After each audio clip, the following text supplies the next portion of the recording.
So you want to play D&D, but you don't know how to get started. In today's video, we're going to talk about just that.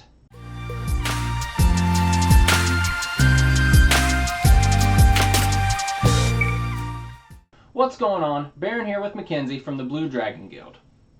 In today's video, we will be discussing how you can get started playing D&D. If you want to see more D&D content here on YouTube, hit that subscribe button so you never miss a video. When getting started with Dungeons & Dragons, the first question to ask yourself, where can I go? Well, you can go to local game shops, maybe some of your friends are playing, classmates, people you work with or know. It's just a question of getting it out there. Maybe post it on Facebook, maybe go to a nearby game store like we have here. They play on every Wednesdays. It's just a big event, they got different games going on, where it can start off new, jump in for more experienced players. Just however you get a feel, that's one option that it could be. One other option, you can always go to Reddit. Granted, it's a much larger community and harder to get narrowed down, but it is an option. Right here on YouTube, you can find plenty of videos of people simply playing the game. You've got one of the biggest, Critical Role by Matt Mercer. There's Dungeons of Drakkenheim by the Dungeon Dudes. And there's also Saver Dice from Cody over on Taking 20. And if you're needing to look up game mechanics, watch videos on that, there's plenty of those right here on YouTube. All those people that I mentioned earlier, they all have videos that cover those topics. Say you've done some research, found some things online, read some books, watched some videos of people even playing.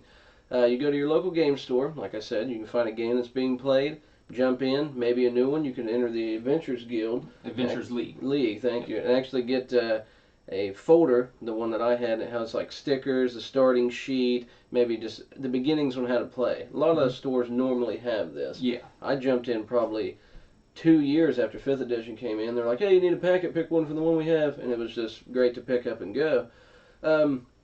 Another thing, you may join the game, and obviously the first time playing D&D, the first time you play any game, it's kind of maybe be awkward. You're not used to it. Yeah, there's a learning curve, but the thing with D&D, the way I suggest to do it is learn as you play. Right. Once you get your character made, there's plenty of people can help you. If, like you said, at the Adventurers League, right. They already have the characters in the packets most of the time.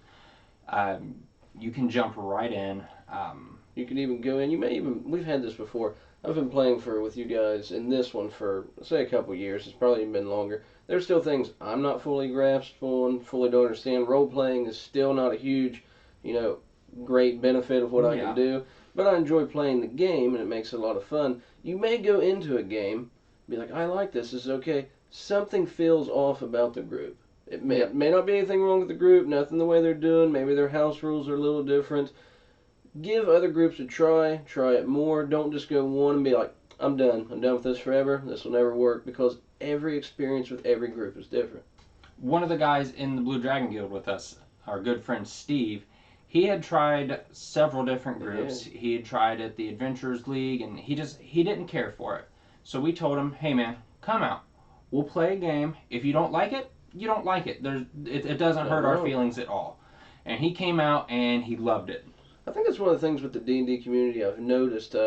When I go there, even on Thursdays when we don't play D&D at the shop, and it's actually we're playing a different card game, there's other groups going on. Mm-hmm. And they fit in so well. You look over there and you would think just by a glance, okay, these people are just together. This doesn't look like a group that would play, but it brings it together. It meshes. People all figure it out. You'll have, I've seen football players playing Dungeons and Dragons all the time. Yeah. You're like, okay, well, it's just a game. If you like strategy, role-playing, fighting, wizards, swords, it's available to anybody. Yeah. One thing I always say is just give it a try, because you may like it. And if you do, you'll create a ton of fun memories. I know Mackenzie and I have both been playing for 10 years now. No, that's wrong. 11 years now. And that's wild. And there are so many fun stories that we talk about, so many inside jokes from certain games that it's fun. And if you can find an awesome group, then you'll have all kinds of good memories. You might find somebody you like from the group. You never know. You know what I'm saying? That's true. Ultimately, one of the best ways you can get started in D&D is just get a group of friends, which is what we did. we all talked about it, and we all just said, all right, let's get together. We got some books, let's do this. And as we stated, 11 years later, we're still playing. I remember that it was just, hey, one person knew a person that played, asked, hey man, you want to try it out? We'll go to it was your house. Yep. I ended up knowing you a little bit beforehand, before I knew that. Didn't know Chris at all. And showed up and played, and pretty sure we showed up the following week, and now 11 years. There's been some of us are now in the guild and playing still, and we meet, try 3-4 times a month and still make it happen. So it's something that can carry on forever, it seems like, it's pretty great. Say you even show up. You don't have to show up and be like, okay, I have to get this book, I gotta get the Dungeon Master's Guide, I gotta get the Player's Handbook, all these things. You can just show up with literally a pencil and maybe one set of dice. I don't even know if you need either one of those. No. But you can just show up and say, hey, I'm here to play. Somebody, I'm sure, to your left or right will walk you through it. You'll go through what's playing, and then you can borrow books, look on lines on the places you've stated, and then maybe even purchase one before you leave. It's just about having the people to play the game. That's, at the end of the day, all you need. Originally, D&D is show up, sit around a table, let's play some make-believe, and maybe have a map or nothing. Yep. And that's what it can, it's the simplest form. And like Mackenzie said, yeah, you don't need to have any of the books. If you feel like you need to purchase something just to show up with something, get the D&D Starters Kit, or the Essentials Kit.